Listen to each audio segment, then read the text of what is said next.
What's going on, y'all? I am sitting here with a friend of mine. Every guest on the show has been a friend of mine, but this one's actually a really special friend. Yeah, I say that. I'm going to butter you up. I'm special. You're special. Oh, Juan Pepe Ocho. Careful, El Capitan Diesel. So I'm sitting with my dear friend Contessa Akins. It's just Aiken. No S? No, it's just shit, 4 letters. I've been saying it wrong for like the past 5 years. That's okay. People add letters all the time. I don't know why. It's like Illinois. It's not Illinois, y'all. It's Illinois. Drop the S. Yeah, except for there's no S in my name at all, so you don't need to drop it. Just don't add it. Fair enough. Okay. So I'm sitting with Contessa. I keep Aiken. interrupting you. No, Sorry. you're good. You're good. It's all good. You know, we talk about a lot of hard stuff here, and the reason I wanted ask Contessa to come is she is, man, her story is something else. Something, you know, that it broke my heart when I read it because it's out there for people to read. I keep forgetting that. Yeah. And it's definitely out there for people to read. Definitely out there for people to read. But I got to say, when I read it, I was just amazed at your transparency around it. And I would have never known that you went through that given what you're doing now. And we'll get to that hopefully here in a little bit. Y'all, Contessa's fighting like a post-migraine headache. And or those of us that have been through it, it kicks our ass. So Feeling a little less energetic today. Yeah, which is probably a good thing. Probably, yeah. Because it would be nothing but a shit show between you and me. Probably. Nothing but back and forth, back and forth banter. I do want to let my listeners know that you are also a veteran. Yes, ma'am. And I know it's the Air Force, but what are you saying? For the longest time, I used to think that you served in the Navy. It's a true story. I know. She almost kicked my ass about 10 times that I kept messing that up. True story. Yep. I was a jet engine mechanic on F-15s. They don't have those in the Navy. It's F-14s in the Navy, all right? Hey, man, I was on boats. I don't know. I never flew. Well, I flew a little bit, but I didn't fly on jets. But, yeah, thank you for coming today. We are also joined with your daughter. Yep. Who is hanging out, but she's not going to be on the podcast, which is okay. She's got her gorgeous peering eyes behind you. It's good. She is. I can feel it in the back of my head. It's burning. Yeah. But I want to say I think it's really cool that she's here because, like you told me before we started, she knows your story. She knows it all. She knows it all. And how amazing that is as a parent to be able to share that with your kids, especially at a young age. I think it's really cool. Well, I'm a big proponent in I have nothing to hide, therefore I hide nothing. Yeah. And I'm not a perfect person, and sometimes the mistakes I make today come from the past pains. And so I think it's necessary for understanding, just have a platform for understanding, not that it excuses me, right? But so that there's a platform for understanding so she can at least understand where I'm coming from or learn from where I've been, right? How to better protect herself. And yeah. I love that. Hide nothing. I love that. Oh, man, I wish there was more of that out there. I say I'm an open book, but, I wrote a book. You did? I did, but I still couldn't put it all in there. It's just... Okay. Well, hey, why don't we start there? Sure. What you wrote a book. I did. I wrote a book. Tell us about that. Well, so the book is in 2 parts. The first part tells my story, and like I just said, it doesn't include every single thing about my story. It's kind of like the Cliff Notes version, if you will, which is what you've read, actually. And then the second part is healing activities. So I am a coach, and I work predominantly with women, but I've worked with men too, to help them to heal their childhood wounds. And there's one favorite tool that I have, so that's in the book, that I just absolutely love. And if anybody comes to me and it's appropriate for them, I'm just like so excited. Yeah. So yeah. Are you willing to share that, or you just want your listeners to? No, I can share it. I didn't know how much you wanted me to go into that, because I could talk about that all day long. Well, I'll tell you what. How about we let's kind of segue. Okay. Leading up to your book. Okay. So if you could. I like you said, I just know the cliff notes of your story. And even then, I've been with you, I don't know, I was in the car with you maybe a couple years ago or last year, and you said something to me that I had no clue you were going through. What did I say? Do tell. What was your surgeries? And I was like, what's going on? Yeah. And you told me, and I'm like, oh my gosh, I had no clue. And I had known you maybe a long time up until then. Mm-hmm. So, yeah, I only know the Cliff Notes. But if you don't mind, just kind of take us on that journey. I always call them journeys. Yeah. Of what that, what was it like for you as a child? Because there's a lot of energy there for you to heal some childhood wounds. For sure. What was that like? Well, it was tumultuous, I guess is the word for it, right? At 3 years old, my biological mother left me and my sister on the side of the highway. My sister was 2 at that time. So so it's a bad story, but it's also a fun story. I know that you probably don't always get that. I don't. But, well, it'll all come together here in a second. Okay. But so she left us on the side of the highway, and I don't remember much. I was 3 years old. I remember my half sister. I have a half sister who still lives with my biological mother. I just remember her getting in the car and driving away. And then the most significant part is that there was a motorcycle police officer who had come to our rescue, or whatever you want to call it. And we were in the median. He was handing us teddy bears, stickers out of the side of his motorcycle. I don't remember much about that, but I remember the teddy bears. I remember the sticker. I remember the motorcycle police officer. Not that I remember him, but that was what was happening. So that's the fun part. We'll come back to that in a second. Okay. Remind me of that. So after that, I was 6 years old. My biological mother had facilitated a rape. So I didn't know them. They were neighbors. She left for work, left the door open. They came in, did their business. And it just so happened that my dad was coming to pick us up that day, me and my sister. And he came just in time to save her, but it had already happened to me, right? But he had no idea. He came in, and it was kind of funny because in the trauma brain, how it works, I didn't even recognize him when he walked in the door. I was like, who the hell is this guy, right? In my mind, I was thinking, who is this guy? And then he spoke, and I just basically fell to pieces. And all he said was, let's go. Right? My dad is a man of few words. He comes from the Vietnam War, so he doesn't speak a lot, but when he does, it's definitely exactly what he means to say. So he said, let's go. And it was time to go. So, and I remember at 6 years old, riding in the car, I was falling to pieces still. I was crying. I didn't understand why, but in that moment, I remember very distinctly thinking and remembering I felt responsible for him, and that my job was not to tell him. So I couldn't tell him because that would hurt him. So I felt this tremendous amount of responsibility for my dad in that moment. Yeah. And so I didn't tell him.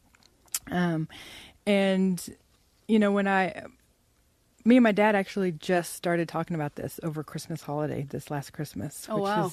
Which was really healing in itself.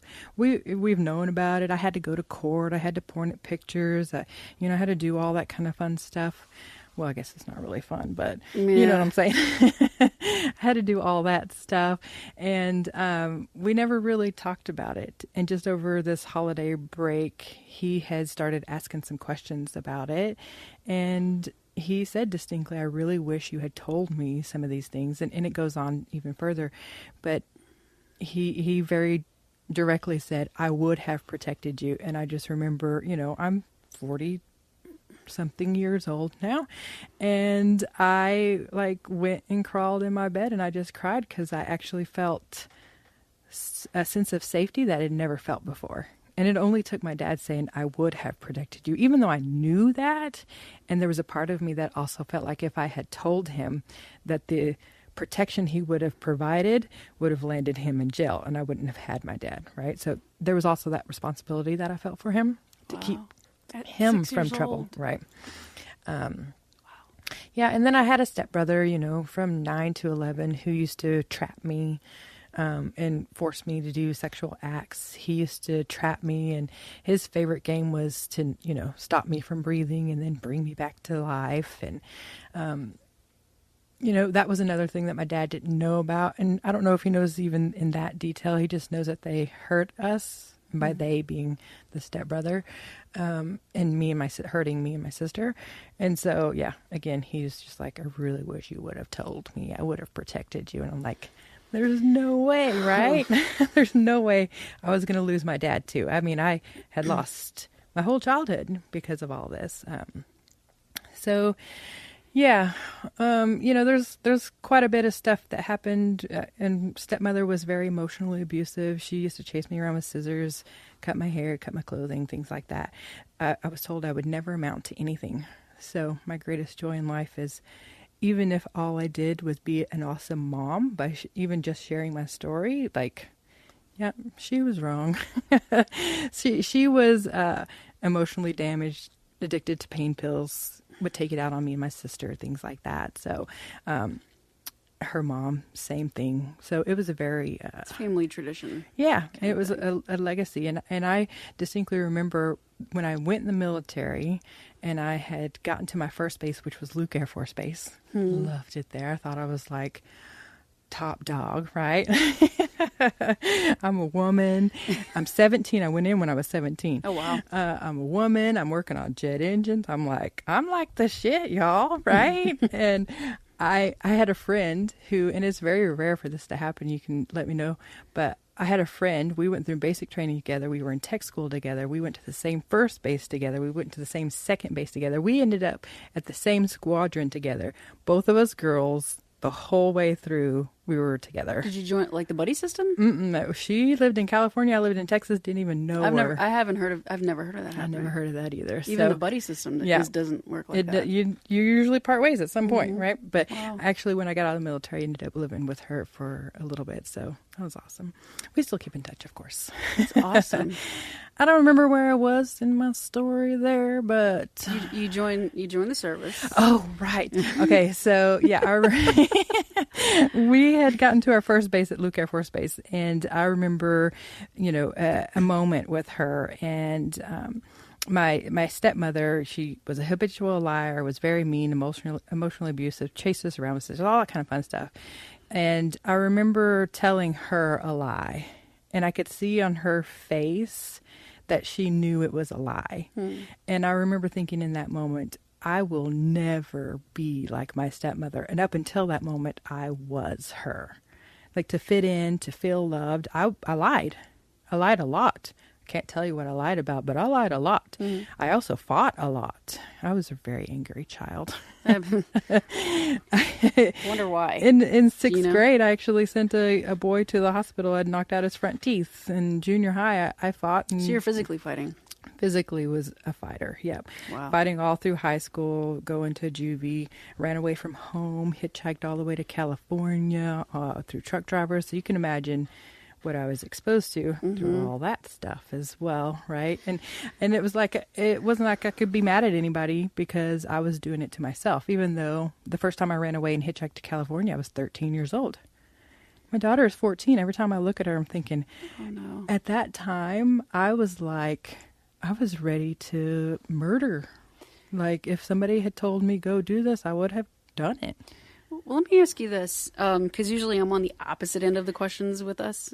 You're usually grilling me. It's a true story. So, in those moments, did you feel like you deserved it? Oh, yeah. Yep. I felt like I wasn't good enough, like I deserved unhappiness, I deserved pain. Life had taught me that I was a piece of trash, that I was easily discarded, that nobody was going to love me, nobody was going to protect me, and yeah, that this is what my life was going to be like. Yep. So that followed you all the way to adulthood. Yeah, and there were several more instances in there. Like, my dad kicked me out when I was 16 years old. I moved to Illinois by myself with an abusive fella.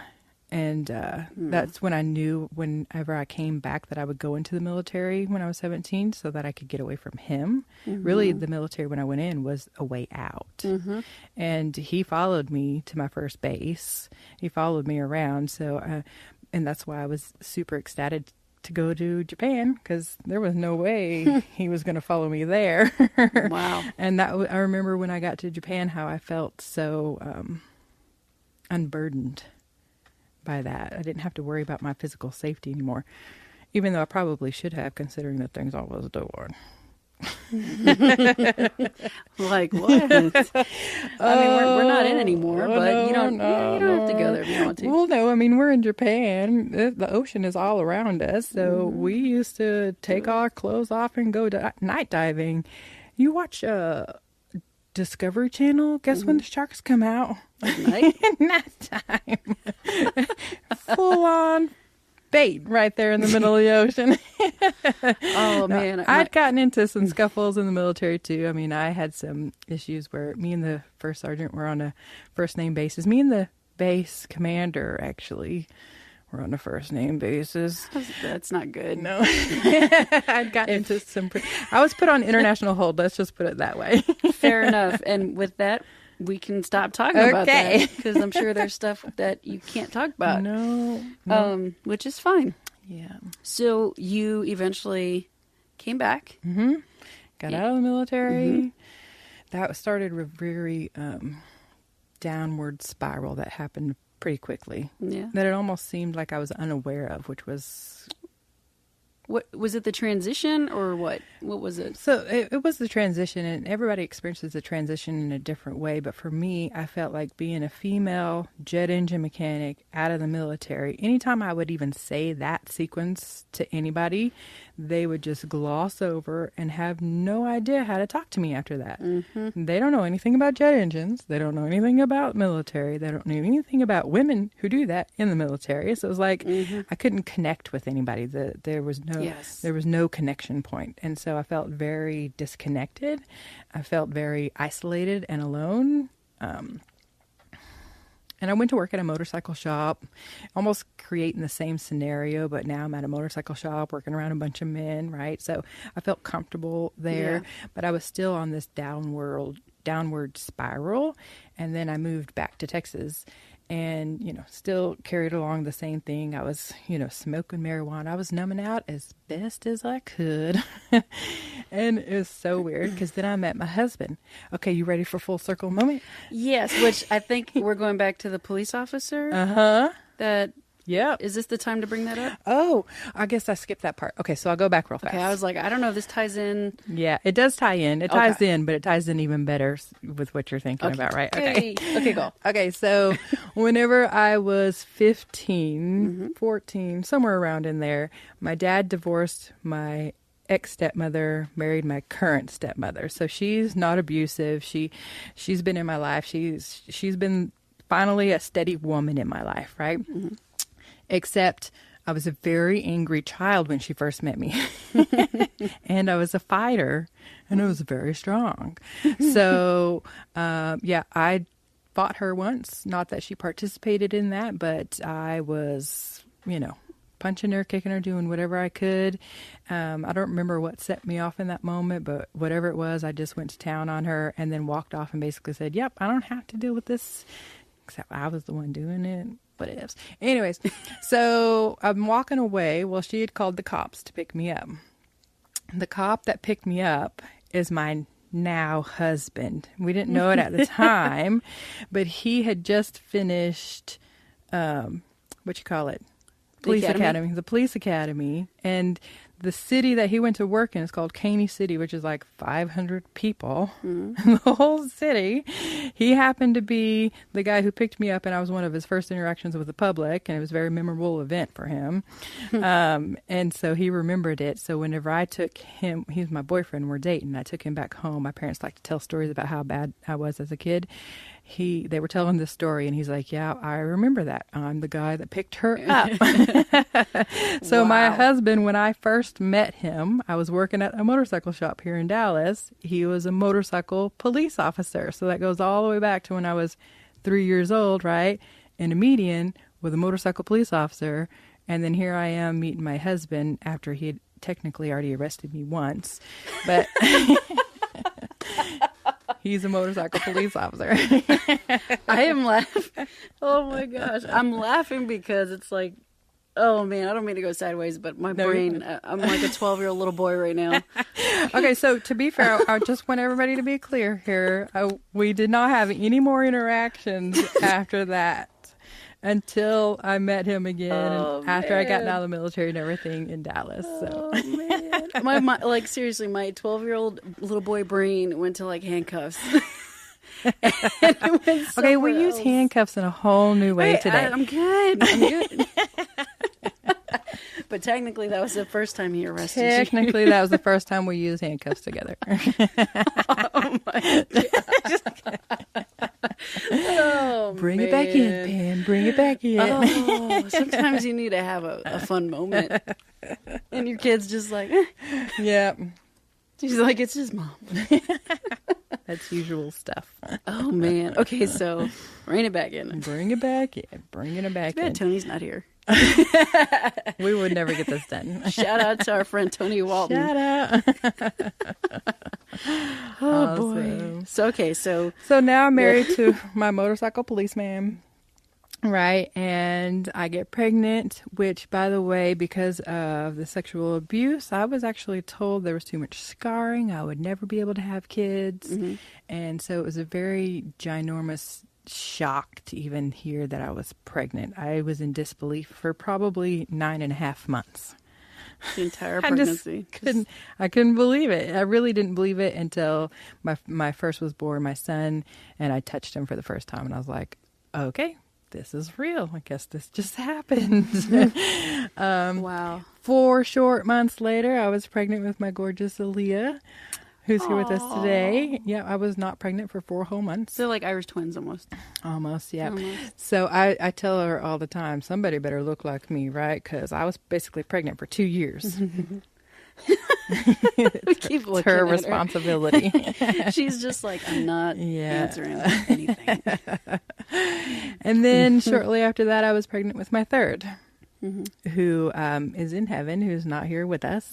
So it basically came down to a choice between, am I going to live or is the child going to live? And obviously, as you can tell, I'm sitting here talking to you. So that means that we chose me, which was a very difficult decision. And I told you already, I was on this downward spiral. This was my rock bottom. And after that, I was determined to take my own life. I already didn't deserve happiness. I already deserved pain, right? And so what was in my mind is that my kids deserved better than me, and that to be a mom to them was not possible for me. I didn't even know what a mom looked like, right? Didn't really grow up with a good example of that. And so, yep, I had a plan. I had a date. The only thing that I had left to do was to finish training my husband how to take care of 2 little babies. One was just barely a year, and Aaliyah was not even a year yet. So then one day, that asshole came home, sat down on the couch, handed me the phone, and it was Suicide Crisis Hotline. Your husband? Yes. That asshole. For real. For real. In that moment, I thought, what an asshole. I cannot believe he just did this. I was so angry. Well, how close were you to your out date? I was 7 days away. Wow. And I was so angry. Everything was cool at that point. Well, yeah, you weren't going to At be that around. point, I was relieved.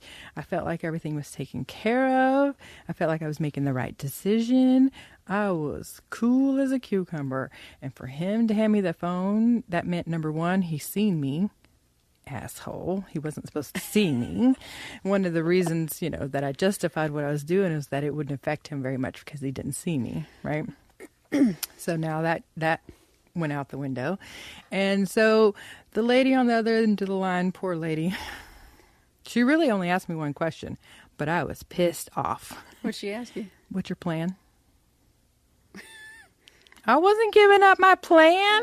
Are you freaking kidding me? That was my plan. If I told her my plan, guess what was going to happen? My husband was going to go take my plan away. No, I wasn't giving up my plan. Wow. I mean, I don't know how long I sat on the phone. I know she asked the question at least 3 or 4 times because I was just silent because I didn't want to say a thing. But in my mind, I was having this whole conversation. I don't want to give away my plan. He's going to take away my plan. Do I want to do the plan? Wait a minute. I was like, oh shit, what's happening in my head? Like, I wasn't choosing whether to tell her my plan or not. I was basically choosing in that moment, am I going to live or not? So what was your plan? I had a bottle of pills, sleeping pills.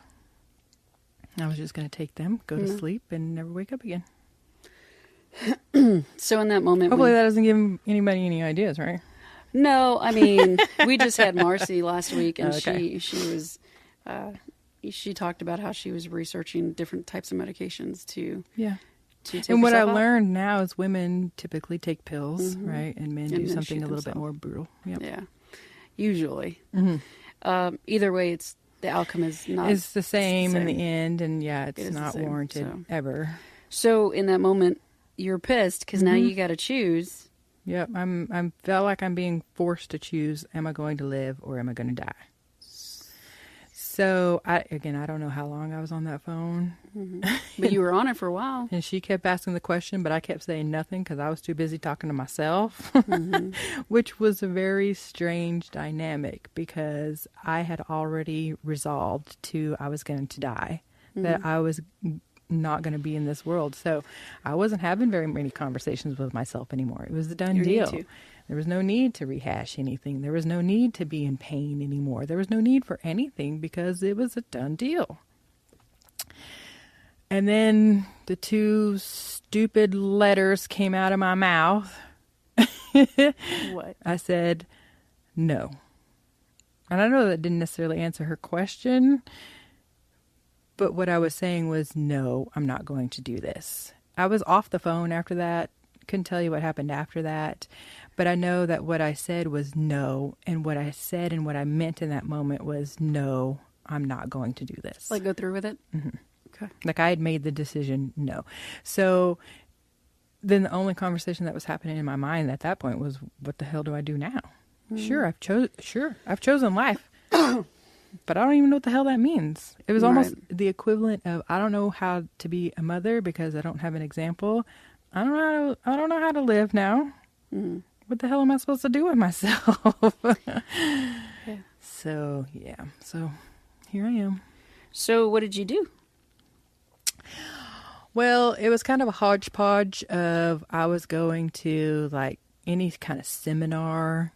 I think I started 10 direct sales businesses. Oh, goodness. Stay busy. I was doing anything I could to put something different in my brain that was currently there. I knew what was already in there, but I also knew that wasn't going to equate to life. And that's all I knew. So, I mean, I was going to real estate seminars. I was going to, how to invest your money seminars, because what I learned is they talk about that stuff, but more so than anything, they talk about, living life or being happy or having a dream or, things like that, which none of those things I knew how to do or even had at that point. And a lot of the direct sales businesses, what it was is about creating a vision for a future, right? And sometimes for me, especially when I first started off, it was just like the next 3 months. And I was like, okay, I made it 3 months. Let me try something else. I made it 3 months. Let me try something else. So I did a whole bunch of hodgepodge of stuff. It felt like I was like clawing my way out of this dark hole. And then that's where I went to the Pathways program and, came out of that like, okay, I know who the hell I am. I know what I want. And so I completely reorganized my whole life. I started going after that, which what I want is to serve other people and to help other people and to help them heal their childhood wounds, which is actually kind of where we started this whole conversation. No, that's great. And then now I go back and I volunteer at that program as well. That's where we met. Yep, that's where we met. That's where you got your title.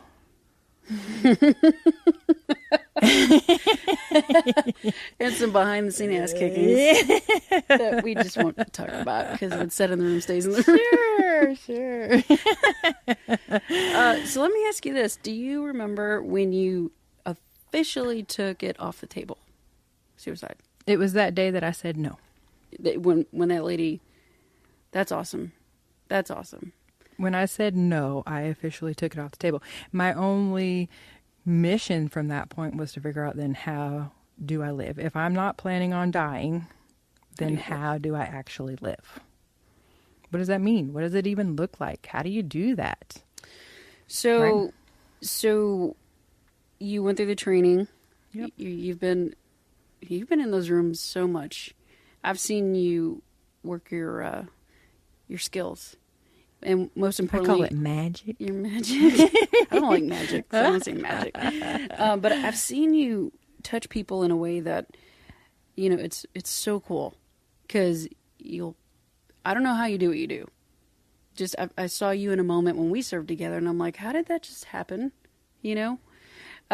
So I've been blessed to take some of your, officially seminars or something, but I did a fire walk with you. Yeah. And guys, it sounds terrifying. No, it doesn't. It was very terrifying.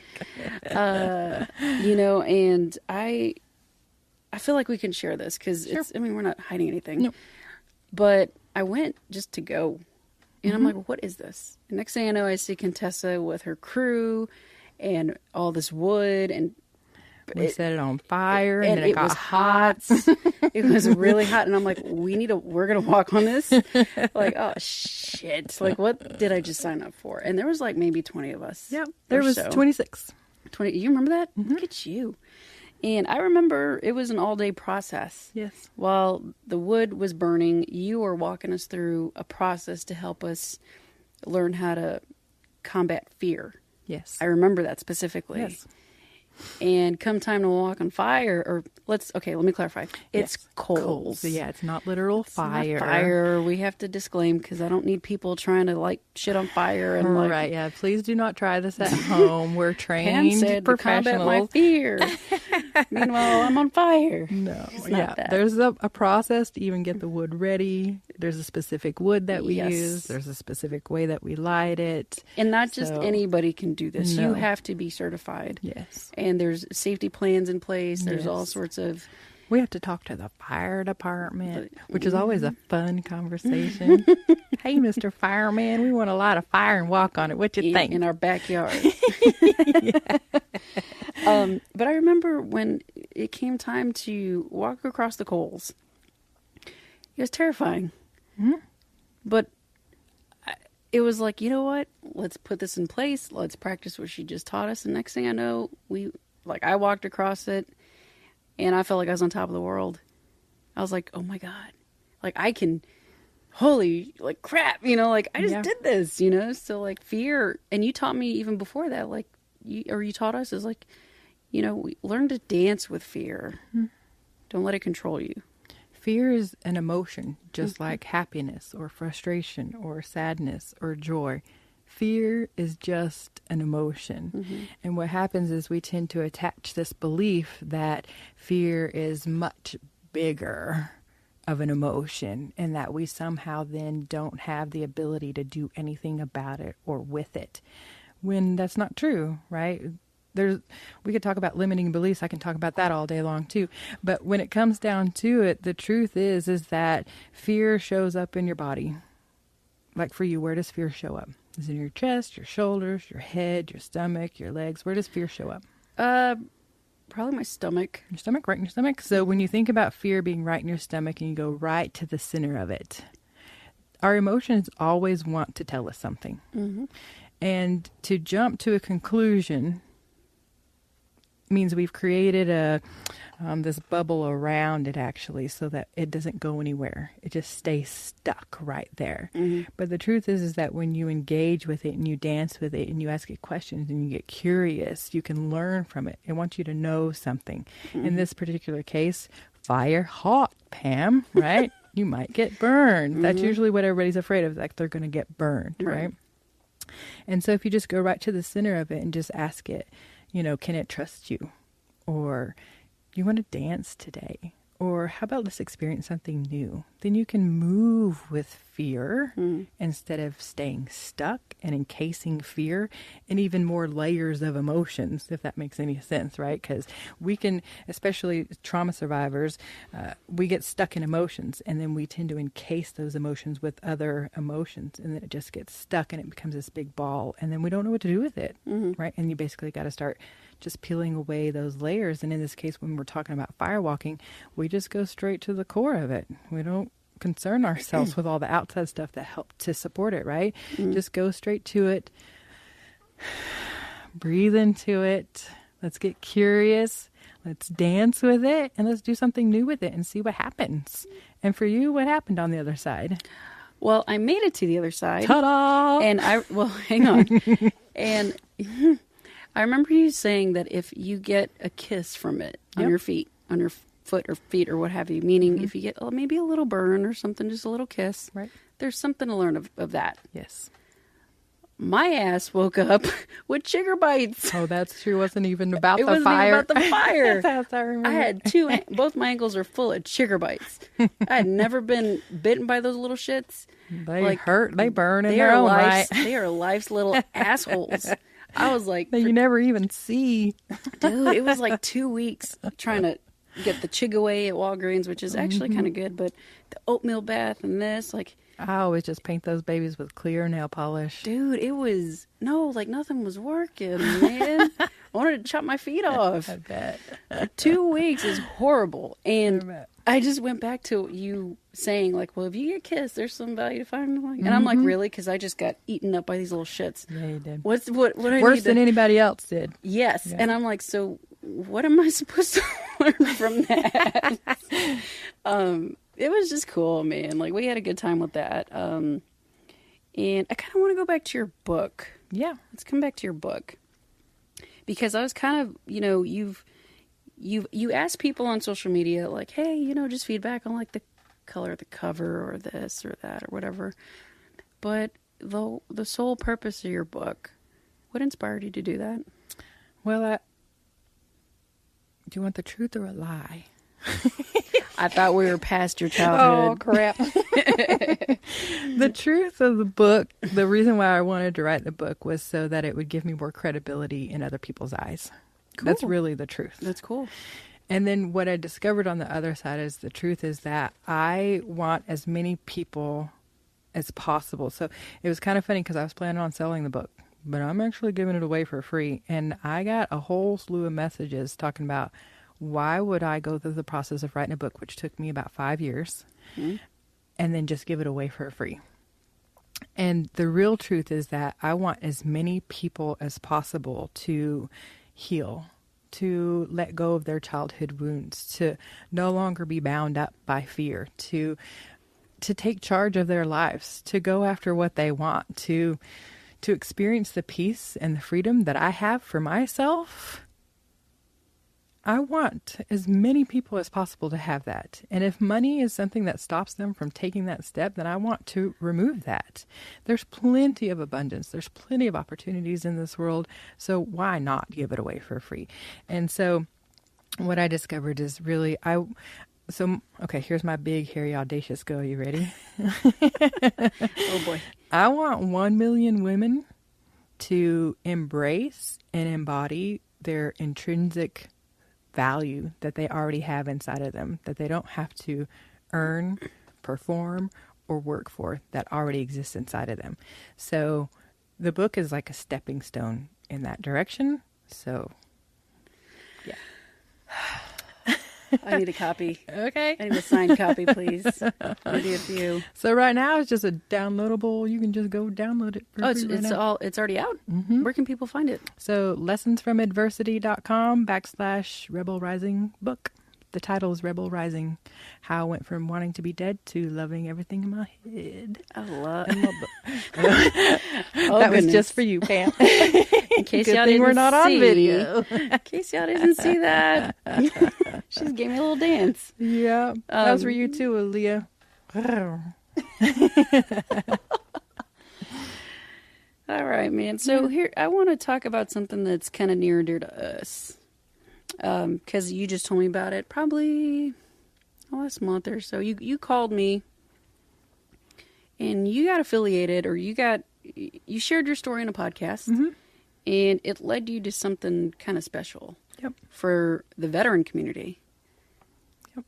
What's going on with that? Can you help our listeners just like what that's about? So to bring everybody up to speed, basically I did an interview and it was specific to just suicide, right? Mm-hmm. And somebody heard that and wanted me to then go to Washington, D.C. and be a veteran representative speaking to policymakers, lawmakers, all the yada yada people up in that place that do that job and inspire them to want to basically work together to create something that crosses boundaries between civilian and military. Honorable discharge, dishonorable discharge, doesn't matter, right? Everybody deserves to be served in this area. And so they asked me to go to Washington, D.C. to do that. And I went through their interview process, and I'm happy to report that I'm going to go on vacation with my family and take care of myself. So I actually declined going and doing that because it was taking away from my peace and my connection with my family. Wow. So while it is something that is near and dear to my heart, and I am an advocate for suicide prevention, I'm also an advocate for my family and, most importantly, my peace. So everything that I do has to align with my peace, even if it's doing the dishes. And if it doesn't align, it doesn't happen. So you have boundaries around that. I do. You have some hard boundaries. I do. I like that. And so while I was going through the process to go to Washington, D.C., there was always this pull because it happens at the same time that we had already planned a family vacation. And my husband and I talked about how we can all go to the vacation like we planned, and I can just fly from there and go to Washington, D.C. just for the day or for 2 days, come back to the vacation. But the truth is I grew up knowing what it was like to be cast aside, and I never want my kids to feel that way. And that would take away from my peace. And while it is I did have the opportunity to make an impact, I also have an opportunity to make an impact on my family. So there you go. I mean, but that's awesome. To be self-aware of that. Well, it takes some work to get there. Yeah. And I've seen you give us opportunities to do hard work. But like you just told me before we started recording, that you're still doing work on yourself. Yep. Every year I sign up for a new program so that I can continue to grow, continue to stretch, continue to learn more things about me, continue really the main goal being to fill up my toolbox. Because while I am in service to other people, I don't pretend to have all the answers or to be able to be everything to everybody. But I like my toolbox to be super full with shiny tools that can work for a great majority of people. And if I don't, then I know where to send them. That's amazing. So do you want to play a little game real quick before we wrap up? Oh, am I going to win? Can we just call me the winner? Well, if I cry, you're definitely going to be winning. Done.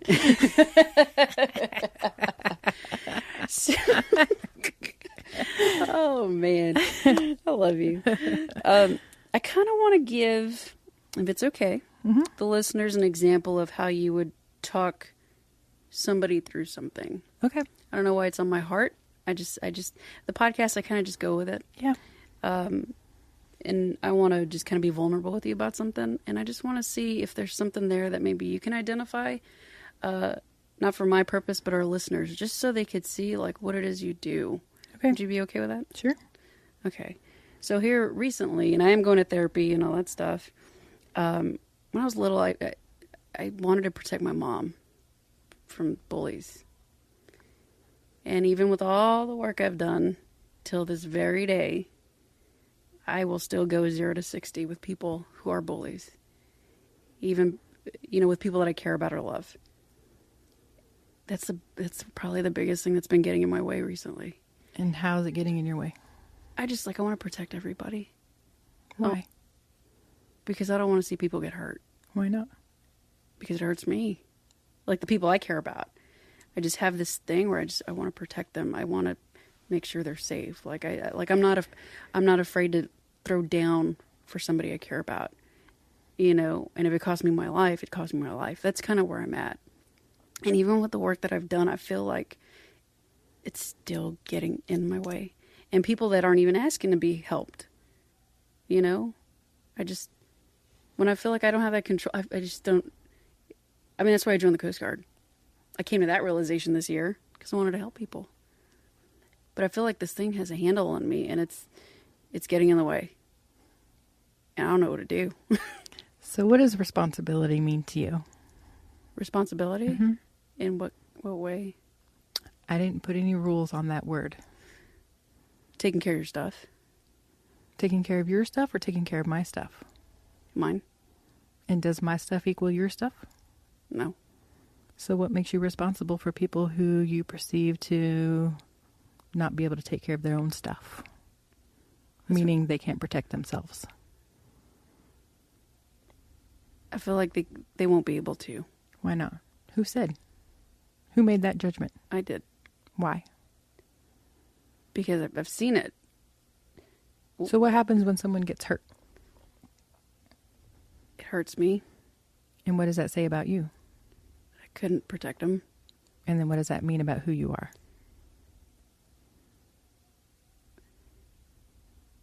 That I'm not good enough.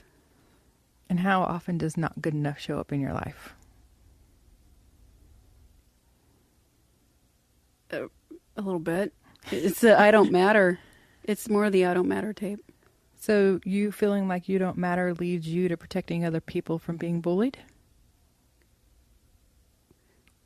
I wonder if it ties in because I want to feel like I matter to them. Does this tie back to you? Never mind, I won't say that. Hold on. What? You can say it. Are you sure? What are we talking about? Wait, maybe what not. are we talking about? I mean, I've shared my stuff. Okay, so does this really... Well, let me start at a different place. How old were you when you first remember sticking up for your mom or protecting her from bullies? I was little. How little? Like Put an age on it. Maybe 5. Okay. Close your eyes. Take a deep breath and go to your 5-year-old self. Oh, boy. Where is she in your body? She's in my heart. Put your hand on your heart and breathe into her. She has this innate desire for protection, to protect herself, to protect other people. Breathe into that.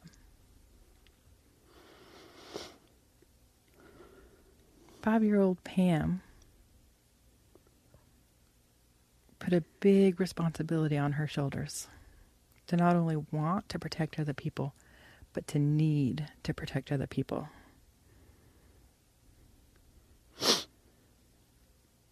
Why does 5-year-old Pam need to protect others?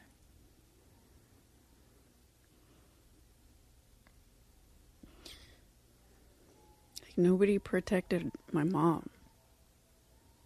You know? Did anybody protect 5-year-old Pam?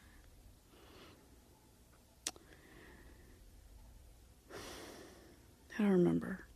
I think my mom did the best she could. Even if she did the best she could, did you still feel a little unsafe? Yeah. Go ahead, hold on to Pam. Breathe into her.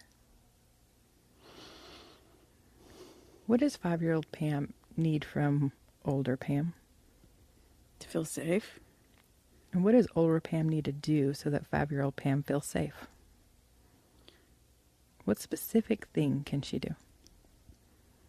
To protect her. How? Just not get involved. Oof. Is that possible? It's going to take some work. But I know that needs to happen. So for older Pam to protect 5-year-old Pam, she needs to stay in her own lane? Yeah. She needs to focus on protecting 5-year-old Pam? Mm-hmm. What does older Pam need from 5-year-old Pam? Oh, man. Say it one more time. What does older Pam need from 5-year-old Pam? Just remember the innocence, you know? Just to be a kid. What does that look like to be a kid? Wreak havoc. Have fun. Play music. So when you're playing your music, you feel most connected and integrated between you and your 5-year-old Pam? Yeah. My guitar. So is it possible that when you feel compelled to get involved, you can instead turn to your music and practice music instead of practice getting involved? Yeah. And it is a practice, right? Mm-hmm. Sometimes we may find ourselves getting involved versus going to our music. What can you do so that you can make sure to choose music over involvement? Start playing some music on the phone. What does 5-year-old Pam, what kind of song does 5-year-old Pam need? Like Living on a Prayer, Bon Jovi. Yeah. It's my anthem, man. She loves that song. What if you set up a practice where you listen to that prior to listening to someone's pleas or cries for help, or before you make a judgment, or when you decided that someone's being bullied, before you take action to listen to that song? What if you could make a commitment to do that to 5-year-old Pam? Yeah, I can do that. So in the beginning when you wanted to share this, right, you were thinking about you don't know where this comes from and that it keeps stopping you. Yeah. Do you understand where it comes from right now? Yeah. Do you understand why it stops you? Yeah. Why does it stop you? Because then I take on all these other stressors and problems and bullshit that it's not mine to carry. And what do you miss out on by jumping into all that? My stuff. Fun. And what know? could you win for yourself by honoring what you really want? I'd have fun. So This anxiety doesn't have to own me anymore, you know? No, it doesn't. Instead, you can choose fun. Anxiety is another emotion. Yeah. And it's encased. Right? And by having more fun, you can start to remove the layers and get to really the core of it. We're still just on the surface, just so you know. Yeah. Right? God. And that's okay. It's okay to be there. It's okay to peel off a layer. Yeah. How are you feeling right now? I feel lighter. I feel like I have a good tool in place.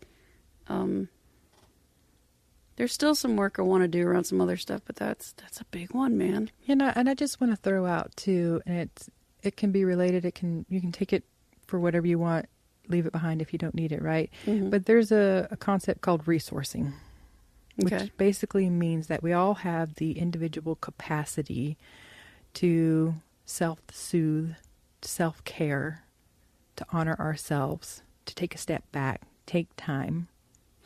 Resourcing.